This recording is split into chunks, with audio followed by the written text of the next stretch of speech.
The Battle of Marathon, you've probably heard of it, but what do we know about it exactly? Why did it happen? How did it play out? And how was Marathon used in later periods? I'm joined by Dr. Sonya Nevin, whose book, The Idea of Marathon, covers all of this and much more, including possibly the best artistic canine cameo you've ever heard about.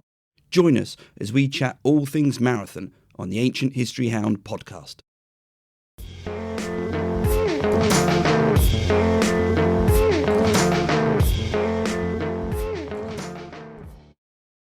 Hi, and welcome to the podcast. In this episode, I had the fortune to be joined by a special guest expert to talk about Marathon. Dr. Sonya Nevin is an affiliated lecturer at the University of Cambridge, where she lives in the UK, and she is an assistant professor at the University of Warsaw.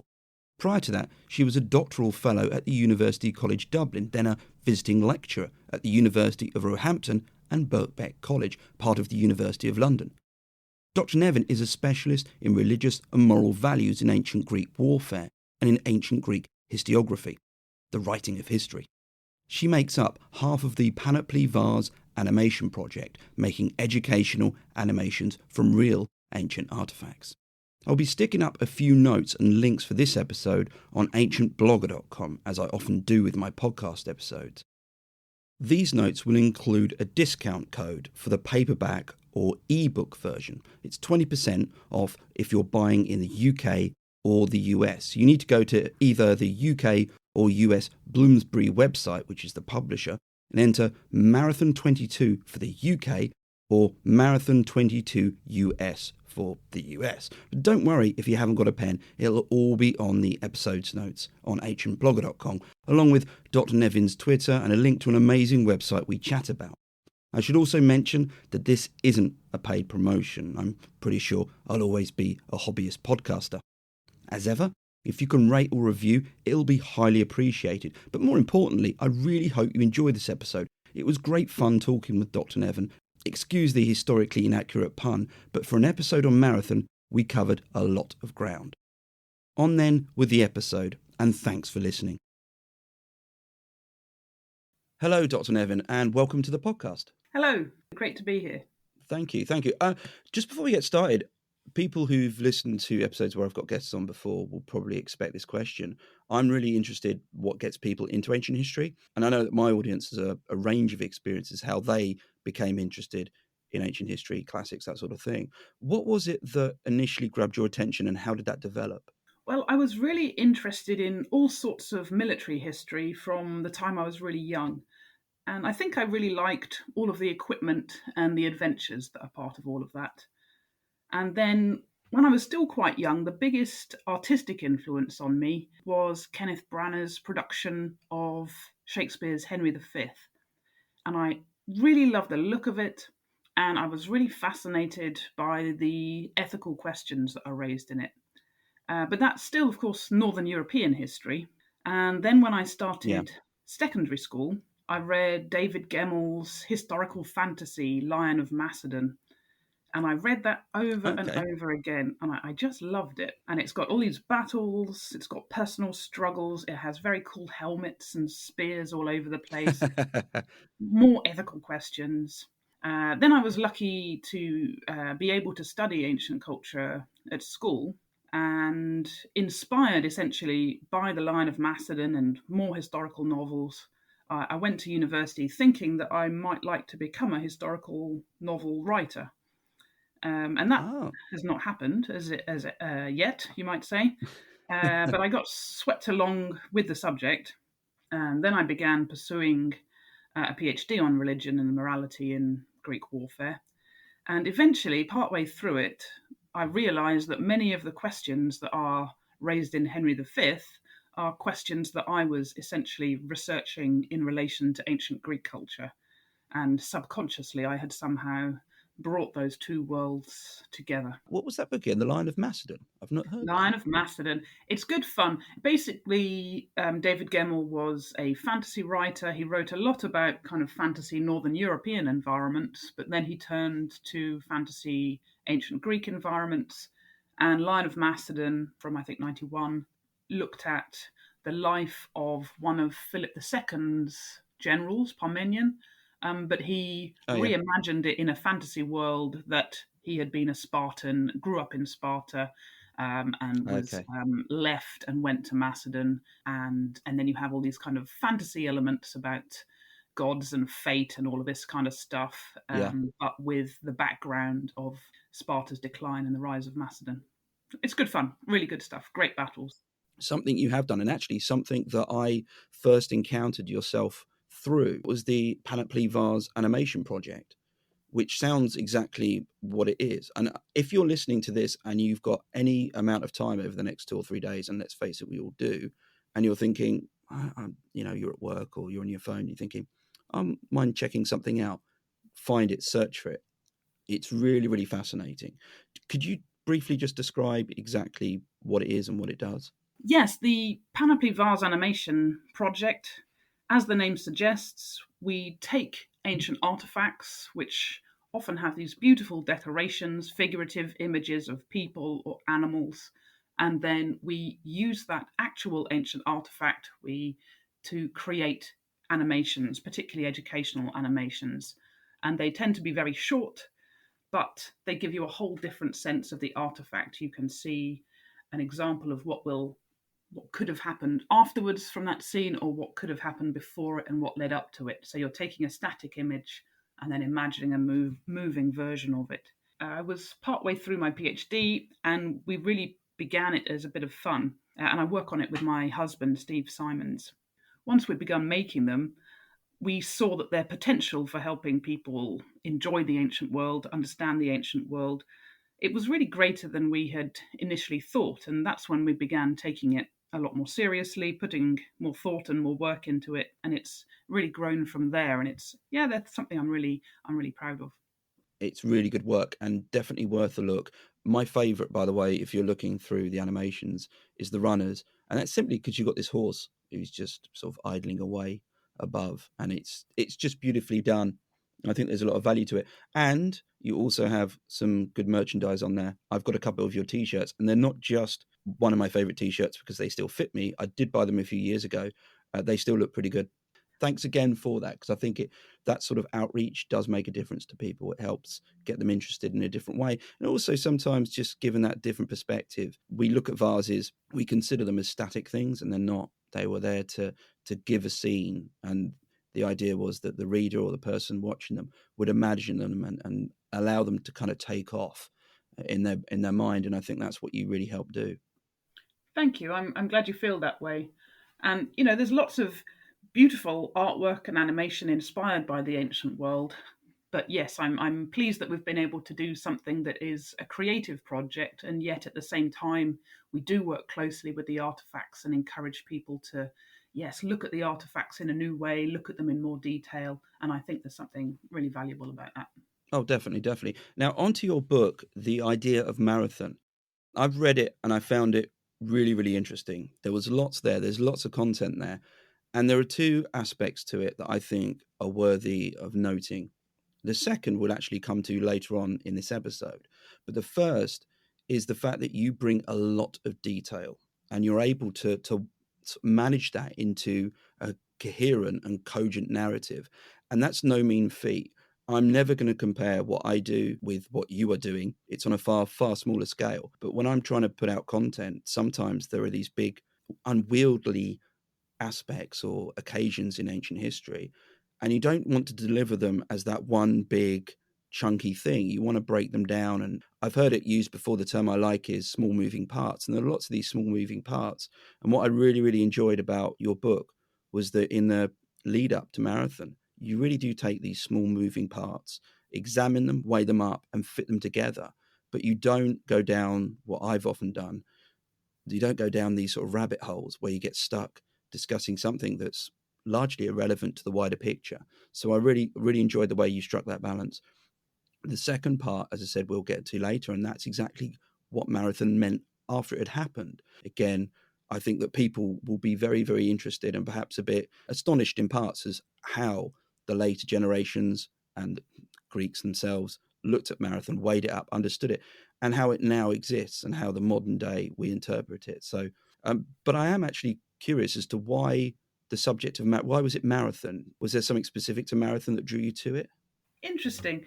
Yes, well, the Battle of Marathon, for starters, is part of the Greco-Persian Wars. And the Persian Wars are just really Mm, interesting culturally straight away. And they happen at a really interesting time. So I was drawn to the Persian Wars in that sense. And then with Marathon, I really wanted to add a new perspective on the battle. Some histories of the mm, battle are quite light on the Persian perspective, for example. So I yeah. wanted to do a version that gives you the Persian perspective as well as the Greek perspective on it. And Mm, some histories of it can sometimes have a slightly jingoistic element to it. Sometimes they have this mm. whole battle to save civilization vibe. And I Yeah. really was quite keen to revisit the battle and to write a history of it that took a different approach from that. And certainly the build up to it is more interesting than we sometimes give it credit for. It's such a fluid time. You know, you Oh, have yeah. this rise of Persia, but at the same time, the Greeks are alongside that happening. They are seeing it happen, but some of them are participating. Some of the people who fought for the Greeks at Marathon had also fought for Persia on previous occasions. Mm, And then one of the senior generals for the Greeks or for the Athenians at Marathon, he has two sons that we know for definite existed. One of them later on would become a Greek general. The other one would become an honorary Persian and would live in Persian territory with his Persian mm, family. And I wanted to show that this is a world in which that was possible at that period. mm. And yes, as you've said, I also wanted to Yeah. show that the battle is just part of the history of the battle. It has its afterlife, which is something I wanted to explore, and it's an absolutely wild ride. Yeah, it is. Earlier on, I mentioned all those details on the lead up to what became the Battle of Marathon. And I appreciate that we haven't really got the time. You could probably do an episode purely on those. But could you give a kind of summary as to what the lead up causes and events were that led to Marathon? Sure. So the Persian Empire had been expanding out of its base, which is in southern Iran, from around 550 BCE. So they are busy, like most empires, securing other people's territories and then essentially rinsing them for resources. And they are very successful and they expand in every direction. And in the west, they end up taking territories all around the Black Sea.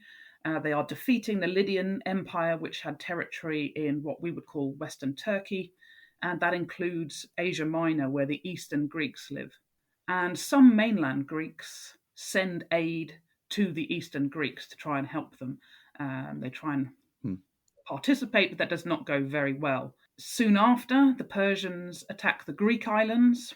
That is unsuccessful, but by that stage, it's very clear that the Persians will be coming further west against the mainland at some point.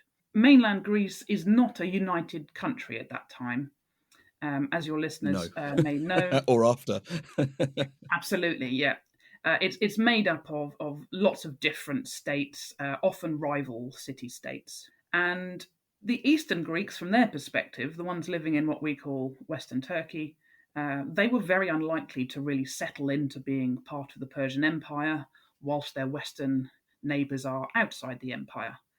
And there are some very worthwhile resources in mainland Greece, particularly Hmm. metals and things like this.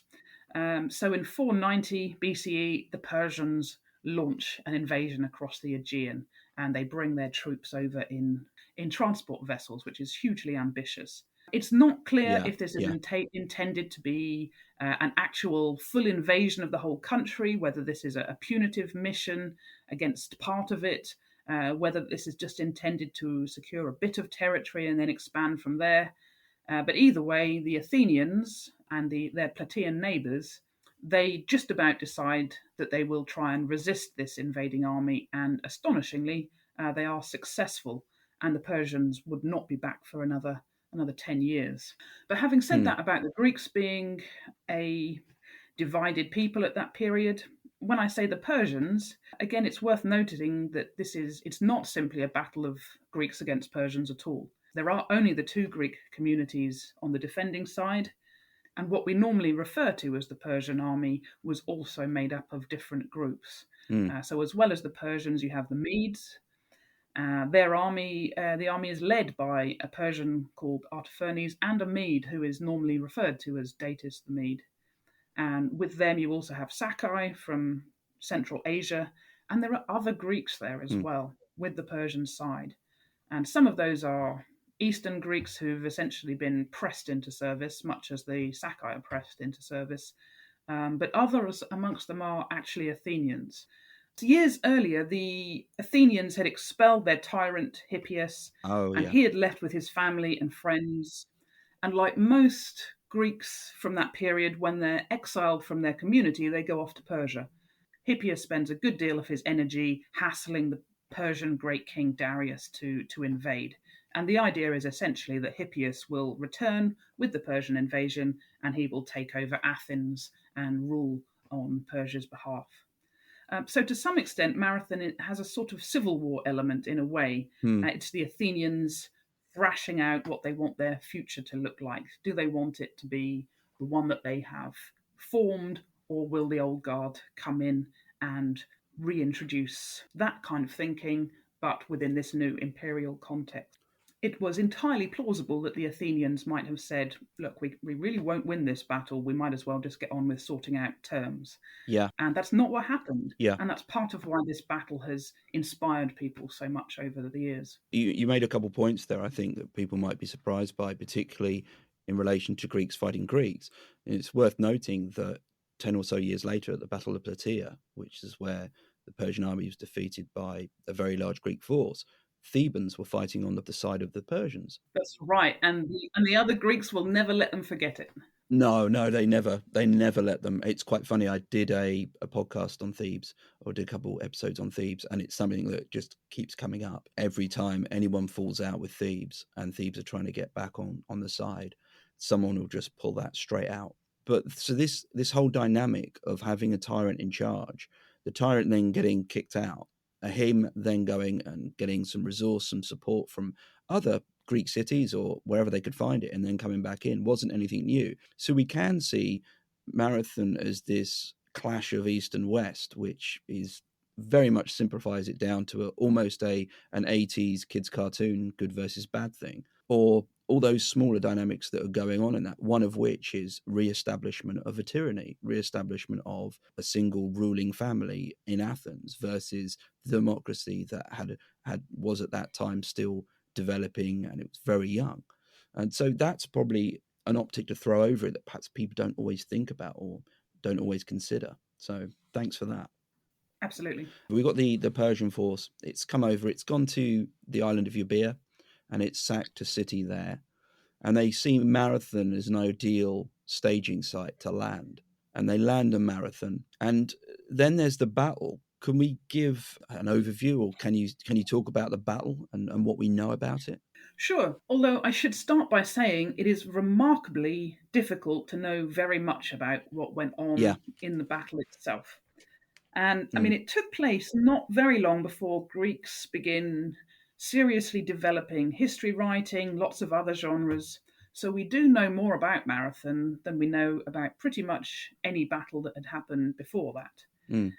But if anybody gives you a sort of Dungeons and Dragons style account in which you get these details of what troops did in what order, I mean, they are basically pulling your leg. Nobody knows stuff like that, and they shouldn't pretend that they do, really. It's mainly Herodotus, isn't it, that we have for the battle? Well, Herodotus is very important, but you can bring in things from other directions.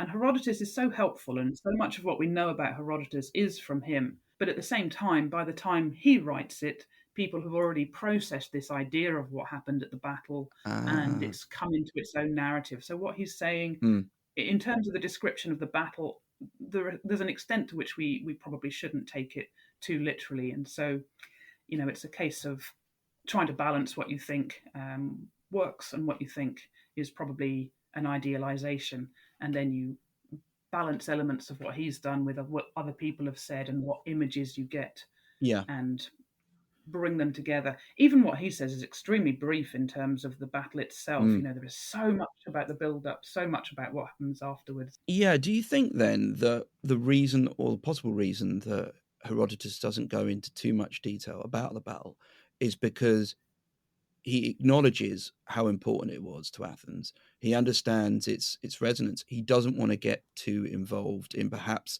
dissembling some of the myths about it. So it's almost a subject you can't touch. All you can really say is that Athens won, or rather the Greeks won, and it was fantastic, and the Persians were defeated. But you don't want to get into too much detail, because if you do, then perhaps you might contradict an accepted version of what happened, or it might be seen in some way as speaking ill of the event. So you just want to keep away from it. Just say, "Yep, we won," and there we go. No, I don't really feel like that's his take on it. Okay. I think by the time he's talking to people, he is adopting a lot of what people are by then saying, and but he probably thinks some of that is, in terms of the account of the battle, are fair.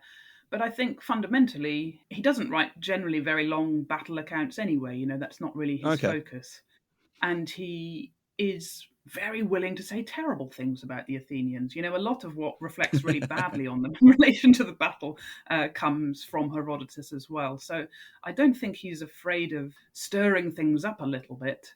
What is it that we sort of do know, that the basics we can pass over at Marathon and say this, the likelihood or a strong likelihood of this as the battle? Yes, good question, because there are things we can know even while we accept the ambiguities. For one thing, it is absolutely definite that Marathon is a coastal plain and it's surrounded by mountains, and it's on the east coast of Attica, which is the Athenians' territory. And what happens is that, as you described, the Persian fleet comes in from Euboea and they moor by Marathon, and the Athenians and Plataeans have marched out to the coast to meet them. They're essentially doing that to try and stop the Persian army from moving inland and moving down those mountain pathways and roads. The Athenians will have mustered pretty much anybody who could fight. They even freed male slaves who were willing to fight in exchange for their Okay. freedom. But once they all get there and they're on the plain, you then have plenty of hanging around for a few days. Okay. And the fight doesn't happen immediately. The Athenians will have been essentially hoping that a delay will give them time for the Spartans to arrive and offer some backup. And that never happens. Famously, a messenger did run from Athens to Sparta to try and raise the alarm, but the troops just don't make it in time. Somebody does make the first move. The Greeks tend to say that it was the Greeks who made the first move, but again, that's something that could go either way. And then you have the business of the fighting itself. So again, we don't know exactly what happened. But what we do know is that the Persians have a lot of archers. The Athenians, projectile-wise, they can be throwing rocks, but primarily we're talking about hand-to-hand fighting. Spears are the main weapon for both sides, although the Persians also have short swords, the Sakai have axes, some of the Greeks will have had swords as well. And this is a really adrenaline-fueled form of fighting, very intense. But at some point, the Persian force does begin to give ground and they end up breaking, and that ends up with a lot of them fleeing into a marsh that's at Marathon. And there is basically a dreadful business and quite a big slaughter in the marsh as the Greeks chase them into it and cut them down there. Then you have a fight by the ships as people are trying to escape onto the ships to get away. According to Herodotus, the Greek dramatist Aeschylus, he fought in this battle, and his brother was involved in that fight by the ships, and he's famously said to have tried to grab one of the ships. He was going to throw a firebrand on it to set fire to it, but he's killed when somebody chops his hand off with an axe and he falls back down. It's really drastic stuff. And then the fleet leave with whoever they've got, and the Athenians realise that they've won, which is astonishing to everybody. Something that I'd like to check up on is what I've thought as being Schrodinger's cavalry, because cavalry seems to be present at Marathon, but also not present. It's kind of reported on. And the importance of cavalry is because this is a plain, and traditionally hoplite warfare or any sort of spear-based infantry warfare is very good on the front. But if you get round the back, round the sides with cavalry, it can be game over quite quickly. And the fact that the Persians aren't able to deploy their cavalry or make use of it has often been a bit of a head scratchy moment for a lot of people. Is there anything that we know much about this, or is it just that it's a mystery? It really is one of the great mysteries of the battle, and I don't think we will ever have a satisfactory answer, to be honest. Mm, The ancient writers and ancient artists, they largely agree that the Persians brought a cavalry force with them. And again, that is really mm, a tremendous achievement yeah. to bring cavalry by sea. And one argument I've read is that the cavalry were brought, there wasn't many of them, and they were in fact camped at a nearby spring that wasn't with the main bulk of the Persian army because the horses need watering. And so they had to camp them more or less the other side of opposite to where the Persians were camped by this spring. And so when the Greeks forced the battle, the cavalry didn't have time to form up. They didn't have the time to get onto the plain because accessing the plain from this particular spring area required them to go through quite a narrow path. So effectively, they missed their chance to get onto the plain. Yes, you're describing Peter Krentz's suggestion there. Oh, is that who it is? Oh, okay. Yeah, that's who it was. Yeah, he put that suggestion together a few years ago, and I think there's quite a lot to be said for it. It fills in the unsatisfying sense that people seem to agree that the cavalry was there, but cavalry don't seem to have participated, and so he found this Mm, interesting suggestion of why that might have been. So yes, I discussed that in some details about what works about that idea and what doesn't. And he's really extending an earlier suggestion from the 19th century, in which Monroe had suggested that perhaps what had happened was that the cavalry left, that the army decided, this isn't going to work. So there was an idea to move off and attack somewhere else, ah, and that the cavalry had perhaps been taken on board ship. And that's when the Greeks sprang into action. And that was really okay. based off a suggestion, partly using Cornelius Nepos and partly using an extract from an encyclopedia called the Suda. The idea of the split force, it's quite attractive because it helps to explain why the cavalry don't seem to have participated in great numbers and yet why there is so many repeat references to them having been there. Mm, But at the same time, we don't really know that that is what happened. The texts are profoundly complicated. They're very hard to interpret with a great deal of accuracy. So Monroe's suggestion is a good suggestion, but it's flawed. And Peter Krentz's follow-up suggestion is a good suggestion, but it's flawed. But both of these help to maybe create a sense of why there is this Schrodinger's cavalry who are there and yet not there. But fundamentally, again, we don't know how many of them had been brought over. So it could be that we are mistaken in imagining large numbers and following the authors who mention large numbers of cavalry, when in fact perhaps they were only supposed to be small numbers, so they didn't make too much difference. But again, if Krentz is right and there were smallish numbers and they were not yet in play by the time the battle kicked off, then that could be an explanation. Fundamentally, it's pretty clear that the Athenians were very fortunate that there weren't as many cavalry fighting as there might have been, but why that is going to have to remain unclear. do we know what sort of numbers of army sizes we're talking about here, roughly? We don't. In terms of the Greeks, the tradition is that there are 9,000 Athenians and 1,000 Plataeans. And that's a number that you see repeated quite often, both in antiquity and Mm, afterwards. And I think that probably did make up the core of the hoplite troops. But you've got to mm, make it higher than that because I think we should also be including other people who are fighting, mm. and estimates range from sort of 15,000 to maybe above 20,000 Greeks fighting. Ah, For the Persians, some estimates range from sort of 12 to 15,000 troops plus large numbers of support, up to again sort of more like 25,000 troops. Some would go up mm, to even 100,000 if you include all of the support. And I think that the sheer range of the difference in those figures tells you just yeah, how little certainty there is about it.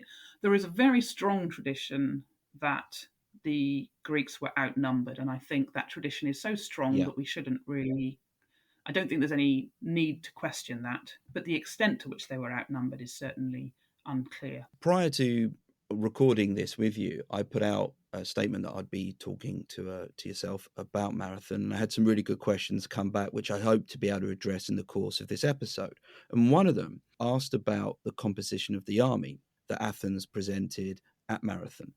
Now, was this composed largely of the richer classes, the wealthier classes who were able to afford the hoplite kit, and how important that class then was politically? Because at this time you've got the democracy forming, you've got the democracy getting its sort of feet under the table. From what you have said just earlier, this was actually not just hoplites fighting. It wasn't just this wealthy class fighting. It was actually a number of the levels, probably all levels of the Athenian society. Yes, absolutely. And I would also like to say thank you to those people who sent questions. It's great to hear from people and great to hear what Mm, people are interested in. I would describe this as a victory for all levels of Athenian society. It's really clear that the Athenians wanted any man to fight who realistically could. And this is not yet the age of the exclusive hoplite phalanx. And that means that you mm, have these non hoplites there, and they are the poor and the freed slaves, and they are providing support, but they're also using lighter weaponry. They're fighting in less armor, but they are still contributing. They'll be the ones using mm, projectiles. And these are not wealthy, not even close, but they make their contribution as well. So I think it's fair to mm, say that the hoplite class do benefit from their contribution at marathon, but I think it's more complicated than that because the others benefit as well. yeah. As the phalanx becomes more and more exclusive to the hoplite, it becomes more plausible to suggest that Marathon was a hoplite victory. And the rhetoric that builds up around that does support traditional social hierarchy. And in that sense, Marathon could be used to promote social conservatism, if you like. But the counter to Mm, that is that it's a victory for those other people as well. So the sons mm, of those slaves, they are more than likely citizens by the time that this discussion is taking place. Sometimes marathon is spoken of as if it's that thing we all did together, all of us as a community. mm, But other times it's spoken about as that thing that those people did within our community. mm, And this is really the flexibility that comes as a product of this idea of marathon and how a battle is co mm, opted more or less consciously for different ideological purposes. It's also worth mentioning that of the people who are so prominent in society that we know their names as participants of the battle, a huge number of them come a terrible cropper not long after the battle. Miltiades, for mm, example, is prosecuted very shortly after Marathon and dies. He's not executed, but he dies before the fine from his case is paid. And then you get an absolute wave of ostracisms that follow. So many of the yeah. elite community who are involved in that battle, I mean, they're actually cast out by their community only a short time later. So, on the one hand, there is this sense that the elite are able to demonstrate their usefulness to society, but society is not just saying, great, thanks very much, you can be in charge of everything from now on. That is absolutely not what happens. You have marathon as vindication of democracy, and yet this democracy doesn't fare well for people afterwards who succeeded at marathon. If this had been the elite or the wealthier families and the more prominent members of, say, an oligarchy or any kind of sort of narrow government, being at marathon, you're now famous, you're untouchable. Whereas the democracy kind of exposes those who are successful at marathon. It doesn't give them a free pass in society. That's right. There's a very intense feeling of accountability in some, as you might call it, within this democracy. So people who you might Mm, think would be lionized for the rest of their lives are absolutely not, and that's true of some of the other key figures as well. And this is part of its interesting history. For some people, for some writers and artists, marathon becomes absolutely a celebration of democracy, what is possible for a democracy to achieve. For other writers, particularly Plato, marathon is an example of what's wrong with democracy and mm. how fickle it is. And people who achieve something very important for the community are turned on straight away. And he would say, yeah, marathon is a fine example of how unreliable democracy is. Just a couple questions before we move on to the after of the battle and how what your book really, really gets into detail on. Did the Persians, after they got defeated, reconsider their tactics, or in any way think we need to approach the hoplites in a different way? They don't seem to strategically change how they are fighting on the battlefield, but it is worth noting that when they attack Greece again, they don't come across the Aegean, they use the land route. Mm, And yeah, I think that, I mean, that has to be related. I think that sense of yeah, how tricky it was to do that operation yeah. was taken note of, and they said, I mean, funnily enough, of course, they came across the Aegean, I would say, largely because, well, A, they wanted to attack the islands, but also they'd had a terrible business in the far north of the Aegean, only a little while earlier, in which a fleet of theirs got absolutely trashed in a storm. So they might have been Mm, thinking, let's try and avoid that bit of the coast because that is bad news. So we'll come okay, further down. However, it has its own problems. So they are thinking yeah. about it. It doesn't fundamentally seem to change how they react to hoplites as such. No. Now, what I want to get stuck into with you is what happens after Marathon. So the Greeks have been successful, and by that I mean the Athenians and the Plataeans. They've resisted, and the Persians have now gone. How do the Athenians start making sense of what they've done? I mean this in the context as well as later invasion, because obviously the Persians do come back. Yes, it's interesting, isn't it, how these things relate to each other?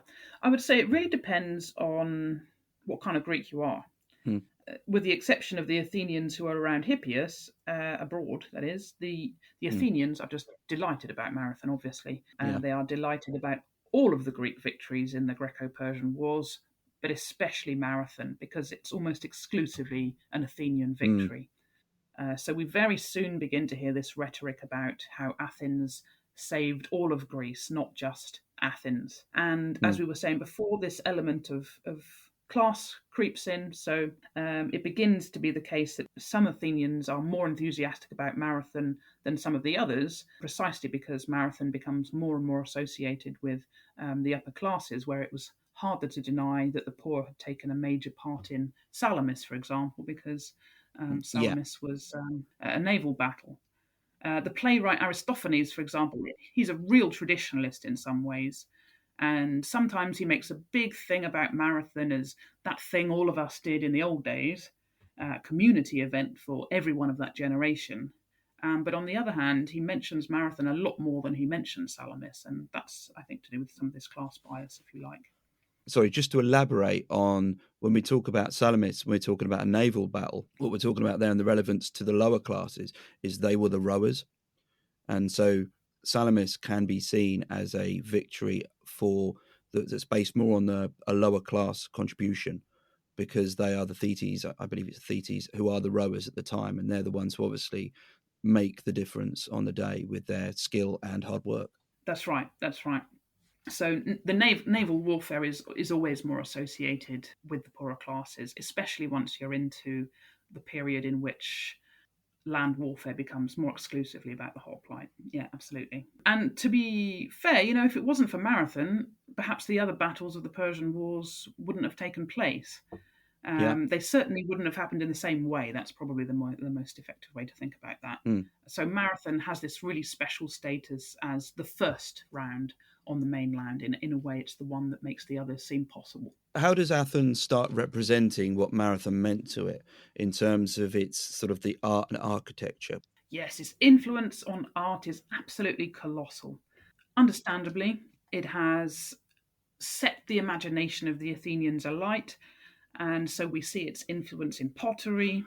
We see a tremendous amount of monument building and temple building, and the friezes which decorate those reflect the events of Marathon one way or Mm. another.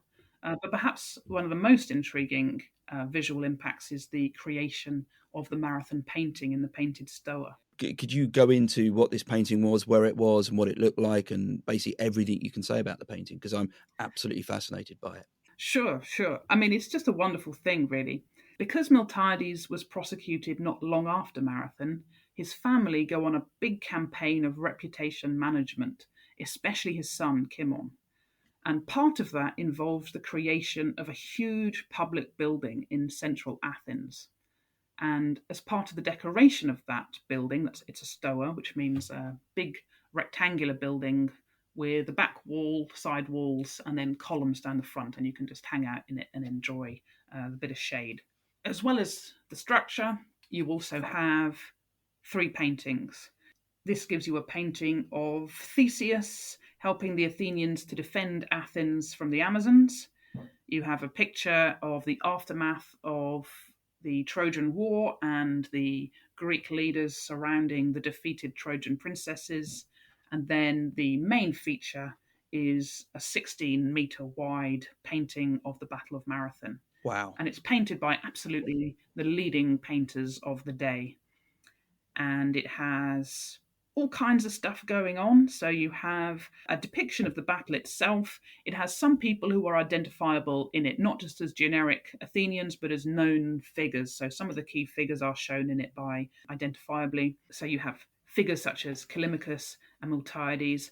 You also have gods and heroes there, and they are shown participating in the battle. Some of them are rising up out of the earth to fight. But some of them are surrounding the battle and watching it. There's this idea of divine interest in human actions, of course. So, of course, they're interested in Marathon. And they are shown, it's really in three phases. So, you have part of it shows the fight. Then you have a section that shows the flight to the marsh, which is one of those things that helps give you a sense of what Herodotus was talking about. He mentions this business about the marsh, and here it is cropping up in a description of the painting. And then you have a section with the ships. And all of the Athenians knew this painting. And if you were a visitor to Athens, you would know that painting. And it became a huge part about how people thought about the battle, how they thought about what had happened. And to put that into context, we know so much about it because it was described by the writer Pausanias. And he saw it in Athens over 500 years after it was painted. Yeah. In the book, I thread through history, to some extent, the history of the painting and its role in Athenian life. And it was actually quite moving when I came to the section where I write about the end of it. That happens around the time as the end of the Olympic Games. And a Roman official has the paintings removed, and nobody knows what happens to them after that. But by that time, they had been in Athens for almost 900 years. So you can really get a sense of how the battle and that particular artistic representation of the battle so influenced society. I mean, that's almost 1,000 years of people interacting with that painting and understanding the battle through that depiction of it. It's something you can't really get your head around in terms of timelines. I mean, I did a brief back of a cigarette packet, sort of numbers. And so you mentioned by the time Pausanias has visited and is viewing it, it's kind of 500-600 years after it had been painted. And to go back from where we are now, you're looking at the Renaissance. Yes. You're looking at Yeah. 50 years before Michelangelo's born. It's almost 100 years before the Mona Lisa's painted. So many people have visited, so many people knew it. So it must have been a huge sort of cultural engine in reinforcing a particular viewpoint of Marathon to so many different people. Absolutely. It's really fascinating in that sense. I think, like you said, the timeline helps you reorientate your mind around what it means when we talk about something like ancient Greece. You know, the temptation can always be to homogenize it, and there are things which are consistent through that culture over a long time. But we're talking about a really enormous period. And in the same way, you're right, when you compare it to modern cultures and how the time frame relates to things in the past, it is useful to take that mindset back to antiquity and think, yeah, these things aren't homogenous. You can be in ancient Greece, but looking back at something that happened a long time ago. And that sense of difference is the same for them as it is for us. We do tend to think of antiquity, ancient history, as this one block. It's one block of time. So someone walking around in classical Athens is basically the same as someone walking around in imperial Rome. And you don't always think of all of the time between those 2 points, all of the changes, all the cultural changes, the things that didn't exist, the things that do exist. People 2,000 or 3,000 years ahead of us wouldn't go back and say, well, actually, these guys, running around in Elizabethan England were the same that were running around accessing social media. We would feel we would be challenging that. Yes, this is what's wonderful. It's funny, isn't it? Because if we took that same leap ourselves, there are genuinely things that we would have in common. We would have shared reference points, things we would understand. But there's also so much difference and so much change. And I love about ancient history in particular, but also any history, really. It's this push and pull all the time of the familiar and the unfamiliar. And thinking about these Hmm. enormous time frames can really help give you that sense that you can be in ancient Greece, but at the same time looking back on what to you is ancient history, what to you is something from so long ago, it makes your mind I'm boggle. just going to use something you said about the cultural reference point there, the dog in the painting. Can you please explain about the Ah, dog in the yes. painting? Yeah, this is so lovely. This is so lovely. And it's one of those things that could have been lost to history very easily. But by the time you're in the second century CE, second century AD, you have a guy called Elian, and he is a freed slave. So this is someone who lives as a slave for most of his life, but he is then highly educated, and then he's freed. And he begins a great career as a writer. And one of the things he writes is a book called On the Nature of Animals. And his big thing is the idea of, is there divine providence in the life of animals and the animal kingdom? And so he writes all these wonderful stories about different animals. And one of the things he does to demonstrate to us all that dogs have an excellent nature and how great dogs are is to say, look, we can see that dogs are truly excellent because somebody included a dog in the marathon painting at Athens. And that dog was such a good dog. It fought so well in the battle and was so helpful that the dog got its reward by being included amongst the heroes in this painting. So the dog at Marathon proves that dogs have good character. And here, this one has been celebrated like all of these great heroes. I'd love to have known what type Yeah. of dog. What type of dog? Yeah. Yeah, what type of dog? I mean, it's something you can't answer. Would it have been a large dog, or would it have, could it have been a lap dog? That would have been quite funny. I Unlikely. love the idea of it being a lap dog. Yeah. I'm going to come down on what we would call a medium-sized dog, though that's slightly Yeah, unsatisfactory sitting on the fence. But I yeah, say that because it's almost certainly going to have been a hunting dog, yeah, and yeah. hunting dogs are so they're good. It would be good company, but it would also be a practical thing to have there. You also got to get it there as well. So Yeah, you've got to have a you're not dog going to that's carry happy to it walk a long there. distance. Yeah, it wouldn't be my dog, because my dog, bless him, he wouldn't, to the park, and then he just looks at you and goes, done now. So no, definitely would have been him. But yes, I mean, it's wonderful in the sense of it gives you that human interaction with animals that we can Yeah. really appreciate. But at the same time, it also is a great demonstration of again, how marathon can be used to prove something that you want to say. If you want to make a point, Mm. it becomes harder to refute it if you say it in relation to marathon, because marathon is so powerful for people and it has so much meaning for them that if you say, well, a dog participated in marathon, that makes it so much more powerful than just saying dogs can be very Yeah. helpful. Moving from dogs then, unfortunately, in the era of Macedon, which obviously follows classical Athens, how was marathon understood and considered? Yes, this becomes really interesting. So there's no point after the battle in which people aren't talking about marathon. It continues to crop up, and so much so that it becomes a key part of education, because a big part of education in Athens is learning to give speeches and how you persuade people. And so boys learn in school how you write speeches, how you deliver them, and they learn how to refer to marathon either to inspire people or caution them or whatever you want. And the speeches carried out in that period, some of them become such a model of how to give a good speech that they are protected and rewritten again and again and again as examples so that they carry on across the millennia. And that's how we have a lot of speeches from that period. So we actually get to Ah, see several examples. Once you see Macedon begin to threaten the Greek states, Marathon becomes more and more important as an example, an inspiration, normally for resisting this kind of pressure. So okay. there becomes this idea that the Macedonians are the new Persians, that this is the threat for the Mm, new generation. Our previous generations fought off the Persians. We must now do the same thing against the Macedonians. In some mm. speeches, you have the speech makers saying, come on, we need the spirit of marathon, we need to defend ourselves.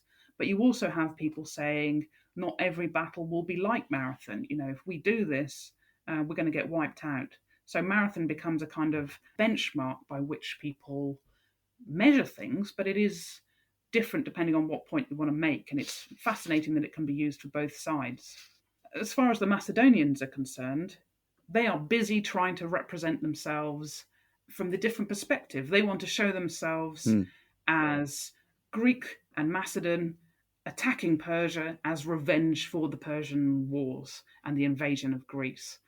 So this stands in direct contrast to what the Athenians are saying about it. And the Athenians absolutely reject this idea that the Macedonians are the new Athenians. They're saying, you're not the new Athenians. We're still the Athenians, and you are in the role of the Persians. So who identifies with whom in the battle is a really live point. And there's something going on there, of course, which is that over time, different people associate themselves with the battle. To start with, it's just, well, that was my father's generation. I want to do as well as my father. But as time goes on, different people want to identify themselves with the Athenian players in that game, and that becomes very, very flexible. So after a while, it stops being just about Athenian versus Persia. It stops even necessarily being about Greek versus Persia. As Greek education moves east, ironically with the Macedonian advance east, Greek culture spreads with it, and so the traditions of Marathon spread with it. So sooner or later, you have writers, and they are Syrians, they are Italians, they're from all over the Greco-Roman world. They will use Marathon or the Greco-Persian wars in general as talking points, cornerstones for their education, for talking about any conflict. You could use it really, it's a very flexible symbol. You could use it to represent any people in pretty much any conflict. So how does Marathon get referred and referenced and used in later periods? Yes, and again, part of what's fascinating about Marathon is it never really drops off. It's more important in some periods than other, but there is never a point at which it's a forgotten battle. So right through the Byzantine Empire, it's a key part of their education. So it's always kept live in that point. By the time you're into the 11th century, so the period of the Norman conquest for Britain, you have Afghan poets, particularly Ansuri, writing in Persian, and they're writing about Miltiades and Metiochus, his son, So it's interesting how this persists. And then once the Byzantine age is coming to a close, the Renaissance is happening in Europe. And so their Greek history, Greek biography, the orators, they're getting a massive boost as well. So that, again, means that Marathon retains this core part within education, this core part within culture. So it doesn't really have a time to drop off. It has a persistence throughout that period. It would be fair to say it has a surge, I suppose. The Napoleonic Wars do give it a surge towards the end of the 18th into the 19th century. People are very excited about classical history in that period.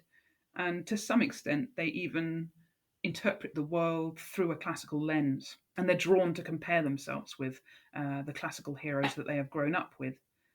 And because people are using predominantly Greek and Roman sources, they tend to think about the Greeks as the good guys. So whatever side people are on, they tend to associate themselves with the Greeks, and that's whether they are French, British, Portuguese, Spanish. They tend to associate themselves with the Greeks in the Greco-Persian wars. Marathon crops up a lot in that.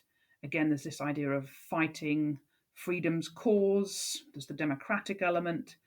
Never mind that the Athenians were very keen to conquer anything they could get their hands on. The idea is of them as, a plucky few fighting against an oppressor. And this really comes to a head with the Waterloo campaign. Just when people think that the Napoleonic Wars is over, but Napoleon Bonaparte escapes, rallies the troops, the whole thing kicks off again. And there is a really credible risk of Britain being defeated at that point. People are looking very seriously down the barrel of French occupation. There is a lot of concern about what people see as the tyranny of the Emperor Napoleon and all what will be brought by that. Britain is a naval power, it's a form of democracy, so it's not surprising that comparison between Marathon and Waterloo crops up. when there is, in both cases, this determination to resist invasion by an imperial power. And of course, what's funny is that Britain fights as part of an alliance at Waterloo, so in some ways the Battle of Plataea might have fitted better as a comparison. But Marathon is the battle that has this hold on the imagination, so it's Marathon that people Yeah. turn to write and to create art. There is a better fit for a war that happened not much later on, which is the Greek War of Independence. That's independence from the Ottoman Empire. And the leaders of the Greeks very consciously encourage association between the modern struggle and the ancient struggle. And this becomes an enormous source of inspiration to the Greeks who were involved. But of course, it's also an effective way of galvanizing international support amongst other European nations. And that becomes a huge part of getting people on board, getting the European nations on board with supporting the Greeks against the Ottomans. That's wonderfully answered, and you've taken us across a great range of times and different peoples and different cultures. And it does go to show just how much one instance thousands of years ago can still be reclaimed and re-understood and reinterpreted by following cultures and time periods. So thanks again for that. And I know that's something your book really leans heavily on. Thank you. Is there anything else you want to add to on anything we've spoken about? I suppose two things briefly. One of the things I'm quite pleased about with the book is I have a chapter about surviving a battle. You know, we talk a lot about the glamorous parts of battles, but sometimes they're a really dreadful business. So there's also a chapter on wounds, medical treatments, and how armies deal with the wounded and the dead. So it's pretty grisly, but at the same time, I think really intriguing. Secondly, something else I might like to add just briefly is that I've spoken quite a lot about the role of Marathon in education throughout antiquity and in later eras. And there's some material in the book about Marathon in youth culture in the 20th and 21st centuries. And I hope people might enjoy that. There is sections particularly about young people's novels, graphic novels, and films, for example. One last question then. What misconceptions do we have about Marathon, and what, if any, did the Greeks have? Ah, interesting. Well, in the modern age, I would think one misconception would be thinking that Miltiades was in charge. It was actually Callimachus who was in charge of the Greek army. Miltiades plays a really big part in the campaign, but he's actually not the senior general. The significance of this lies in the lengths that Miltiades' family went to, particularly Cimon, to resurrect Miltiades' image after his death in difficult circumstances. In much of the book, I've told it as a family story, how Miltiades is involved in the build-up and how his children then work to shape the image of the battle in order to protect themselves from a very volatile political climate. Another misconception we tend to have is that the battle was democracy versus empire. That's often how it's framed, but it really twists the comparison in a sense. It's a battle of democracy versus monarchy. Both sides are happy to be imperial powers, but neither side wants to be subject to somebody else's empire. So their attitude to empire, if anything, is something that both sides have in common. So we might think of it that way, but we should really step away from it. They are both communities who are pro-empire. One happens to be run as a democracy, the other happens to be run as a monarchy. I suppose another key misconception is to do with the running. Of course, the modern word marathon, that comes from the Battle of Marathon. And that's a wonderful thing. And again, that's helped it retain a modern relevance that other battles would long for in terms of its cultural impact.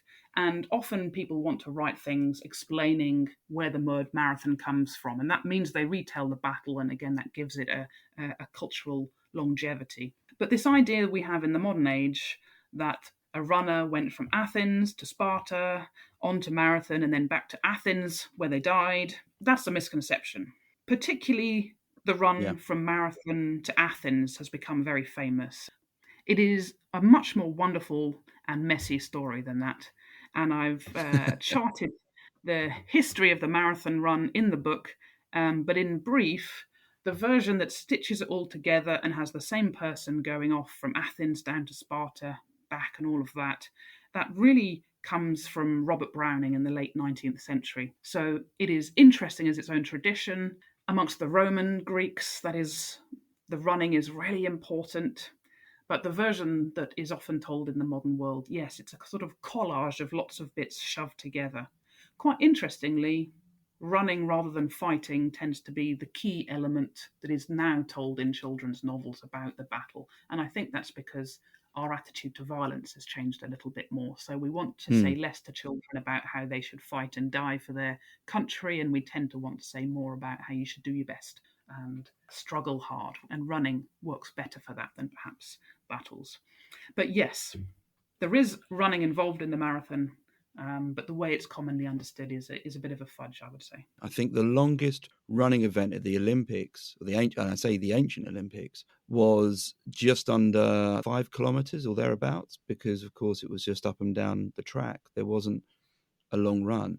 And from what I remember, the marathon run was very much used to sell the new Olympics when they were, I think 1896 is when it all starts again. That's right. It comes from the modern Olympics. And it was somebody with a classical knowledge who said to the originator of the new Olympics, I've got this great idea. Why don't you do a run of this sort? And the new Olympics is trying to capture the spirit of ancient Greece. So the idea of something that relates to a famous Greek event in that way is immediately regarded as a really good idea. And yeah, you're right. That's how it's developed. It's not an ancient sporting event. Hence the name from the battle rather than anything else. And I think that's a wonderful element of the story of the battle. Don't get me wrong. It's just that we have it all over the place in terms of modern imaginations. As for ancient misconceptions, the first one, well, there was a very angry writer called Theopompus. He said that the Battle of Marathon was no big deal, and the Athenians just lied about it to make themselves look good. So possibly everybody in antiquity who thought it was important, maybe all of them had a misconception about the whole business. Theopompus certainly thought so. I mean, they thought it was important, but they would never have dreamed that it would have retained cultural significance for 2,500 years and more. You know, this battle is known in countries that the ancient Greeks didn't know existed. It has been written about in novels and films and celebrated in societies that the ancient Greeks just wouldn't have dreamed of. They thought the battle was significant, but they couldn't possibly have conceived of just how significant it would have been culturally for all of that time afterwards. I do think they would have been pleased, though, or at least most of them. Perhaps not Theopompus, but everyone else, yeah.